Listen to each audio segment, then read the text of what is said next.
ಹೌದು, ಇದರಲ್ಲಿ ನೀನೇ ಶ್ರೇಷ್ಠಳು ಎನ್ನುವುದನ್ನು ಮತ್ತೆ ಸಾಬೀತುಪಡಿಸಿದೆ ರೇಣಿಕೆ.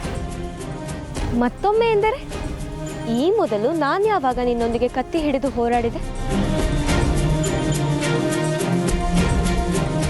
ಯುವರಾಣಿಯವರು ಇಷ್ಟು ಬೇಗ ಮರೆತರೆ ಹೇಗೆ? ನಮ್ಮ ಆಶ್ರಮದ ಜಾಗದಲ್ಲಿ ಹಿಂದೊಮ್ಮೆ ನನ್ನ ತಂದೆಯವರು ನನ್ನ ಶಕ್ತಿಯ ಪ್ರದರ್ಶನಕ್ಕೆ ಏರ್ಪಡಿಸಿದ್ದಾಗ ನೀವು ನನ್ನ ವಿರುದ್ಧ ಹೋರಾಟಕ್ಕಿಳಿದು ಇದೇ ಕತ್ತಿ ವರಸೆಯಲ್ಲಿ ನನ್ನನ್ನು ಸೋಲಿಸಿದ್ದು ನಿಮಗೆ ನೆನಪಿಲ್ಲವೇ?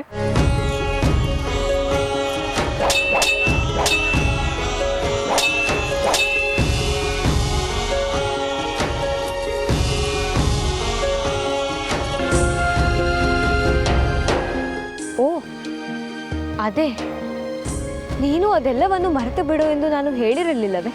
ಅಂದು ನನ್ನಿಂದ ನಿನಗೆ ಅವಮಾನವಾಗಿತ್ತು. ಅದಕ್ಕಾಗಿ ನಾನೇ ನಿನ್ನ ಬಳಿ ಕ್ಷಮೆಯೂ ಕೇಳಿದ್ದೇನೆ. ಆದರೆ ನೀನು ಅದನ್ನು ಇನ್ನೂ ಮರೆತಿಲ್ಲ.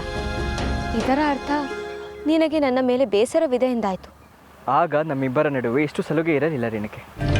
ಹಾಗೆ ನಾನು ಯಾರೊಂದಿಗೂ ಸೋಲಬಾರದು ಎನ್ನುವ ಹಠವೂ ಇತ್ತು. ಆದರೆ ಈಗ ಹಾಗಿಲ್ಲ ರೇಣಿಕೆ. ನಿನ್ನ ಎದುರು ನಾನು ಯಾವ ವಿಚಾರದಲ್ಲಿ ಬೇಕಾದರೂ ಸೋಲಲು ಸಿದ್ಧನಿದ್ದೇನೆ. ಇಲ್ಲ ಜಮದಗ್ನಿ, ನೀನು ಯಾರೆದುರು ಯಾವುದರಲ್ಲಿಯೂ ಸೋಲೊಪ್ಪಿಕೊಳ್ಳಬಾರದು. ಅದು ಹಠದಿಂದಲ್ಲ, ನಿನ್ನ ಶಕ್ತಿ ಸಾಮರ್ಥ್ಯದಿಂದ ಎಲ್ಲರನ್ನೂ ಸೋಲಿಸಬೇಕು. ಅನುಮಾನವೇ ಬೇಡ ರೇಣಿಕೆ. ಆದರೆ ನಿನ್ನ ಎದುರು ಸೋಲುವುದು ಬಿಟ್ಟರೆ ನನಗೆ ಬೇರೆ ದಾರಿಯೇ ಇಲ್ಲ. ರೇಣುಕಾ ಎಲ್ಲಮ್ಮ ಶ್ರೀ ರೇಣುಕಾ ಎಲ್ಲಮ್ಮ